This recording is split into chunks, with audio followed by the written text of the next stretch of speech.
ಕೊಳ್ಳೇಗಾಲ ನಗರದ ಲೋಕೋಪಯೋಗಿ ಅತಿಥಿ ಗೃಹದಲ್ಲಿ ನಿಂಪು ವಾರ್ತೆ ದಿನಪತ್ರಿಕೆಯ ನೂತನ ವರ್ಷದ ಕ್ಯಾಲೆಂಡರ್ ಅನ್ನ ಕೆಪಿಸಿಸಿ ಕಾರ್ಮಿಕ ವಿಭಾಗದ ರಾಜ್ಯ ಪ್ರಧಾನ ಕಾರ್ಯದರ್ಶಿ ಜೆಸಿ ಕಿರಣ್ ಕುಮಾರ್ ಬಿಡುಗಡೆ ಮಾಡಿದರು. ಬಳಿಕ ಮಾತನಾಡಿದ ಅವರು, ನಿಂಪು ವಾರ್ತೆ ಸಂಪಾದಕ ರಾಜೇಶ್ ಅವರೊಂದಿಗೆ ಬಹಳ ಸಮಯದಿಂದ ನನ್ನ ಒಡನಾಟವಿದೆ. ನನ್ನ ಮೇಲಿನ ಅಭಿಮಾನದಿಂದ ಅವರು ನೂತನ ಕ್ಯಾಲೆಂಡರ್ ಅನ್ನ ನನ್ನಿಂದ ಬಿಡುಗಡೆ ಮಾಡಿಸಿದ್ದಾರೆ. ಇದು ಹೆಚ್ಚಿನ ಜನರಿಗೆ ತಲುಪುವಂತಾಗಲಿ ಅಂತ ಹಾರೈಸಿದರು. ಇನ್ನು ನಾನು ಚಾಮರಾಜನಗರ ಲೋಕಸಭಾ ಕ್ಷೇತ್ರದ ಟಿಕೆಟ್ ಆಕಾಂಕ್ಷಿಯಾಗಿ ಬಂದೆ, ಆದರೆ ಟಿಕೆಟ್ ಸಿಗಲಿಲ್ಲ.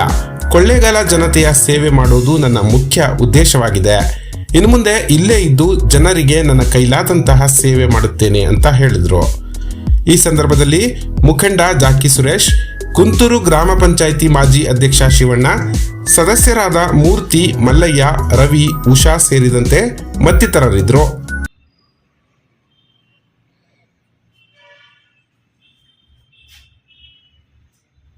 ನಮ್ಮ ದಿವಂಗತ ಜಯಣ್ಣನವರ ಬಗ್ಗೆ ಬಹಳ ಅಭಿಮಾನ. ಯಾಕೆ ಅಂತ ಹೇಳಿದ್ರೆ ಅವರು ಅಂಥ ಶ್ರೇಷ್ಠ ನಾಯಕರು ಕಳ್ಕೊಂಡಿರೋದು ಬಹಳ ದುಃಖಕರ ಸಂಗತಿ.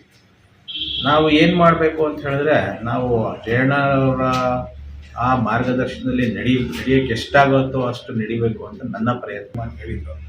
ಅದಕ್ಕೋಸ್ಕರ ಚಾಮರಾಜನಗರದಲ್ಲಿ ನಾನು MP ಆಸ್ಪಿರೆಂಟ್ ಆಗಿ ಬಂದೆ, ಬಟ್ ಆಗಲಿಲ್ಲ. ಬಟ್ ಕೊಳ್ಳೇಗಾಲ ನನ್ನ ಬೇಸಿಕ್ಕಾಗಿ ನನ್ನ ಉದ್ದೇಶ ಏನಿತ್ತು, ಕೊಳ್ಳೇಗಾಲ ಜನತೆಗಳೇ ನಾನೇನಾದ್ರು ಒಂದು ಸಹಾಯ ಮಾಡಬೇಕು ಅಂತ ನನ್ನ ಮುಖ್ಯ ಉದ್ದೇಶ ಆಗಿದೆ. ಹಾಗಾಗಿ ನಾನು ಇಲ್ಲಿ ಕೊಳ್ಳೇಗಾಲದಲ್ಲೇ ಇರ್ತೀನಿ. ನಾನು ಕೊಳ್ಳೇಗಾಲ ಜನತೆಗೆ ನಾನು ಸೇವೆ ಮಾಡ್ತೀನಿ ಅಂತ ನನಗೆ ಎಷ್ಟಾಗತ್ತೆ ಅಷ್ಟು ಮಾಡ್ತೀನಿ. ಹಾಗೂ ನಮ್ಮ ರಾಜೇಶ್ ಅವರು ಇವತ್ತು ಭಾಳ ಆಪ್ತರು ನನಗೆ. ಸುಮಾರು ಅವರು ಹೋದ ವರ್ಷ ಕೂಡ ನನಗೆ ಕ್ಯಾಲೆಂಡರ್ ಬಿಡುಗಡೆ ಮಾಡಿಸಿದ್ದೆ ಅವರು ಆ್ಯಕ್ಚುಲಾಗಿ.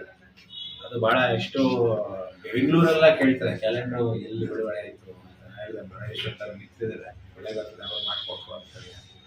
ಭಾಳ ಚೆನ್ನಾಗಿ ಮಾಡಿದ್ದಾರೆ ಕ್ಯಾಲೆಂಡ್ರು. ಇದು ಒಂದು ನನ್ನ ಕಡೆಯಿಂದ ಒಂದು ನನ್ನ ಅಭಿಮಾನಕ್ಕೋಸ್ಕರ ಗೊತ್ತಿಲ್ಲ, ನನಗೆ ನನ್ನ ಕ್ಯಾಲೆಂಡರ್ ಬಿಡುಗಡೆ ಮಾಡಿದ್ದಾರೆ. ಎಲ್ಲರಿಗೂ ತಲುಪಲಿ ಅಂತ ಹೇಳ್ಬೋದು ನನ್ನ ಉದ್ದೇಶ. ಎಲ್ಲರೂ ತಲುಪಲಿ, ಎಲ್ಲರ ಮನದಲ್ಲಿ ನಾನು ಇರಲಿ ಅಂತ ಅಷ್ಟೇ. ಬಿಡುಗಡೆ ಮಾಡಿಸ್ತೀನಿ.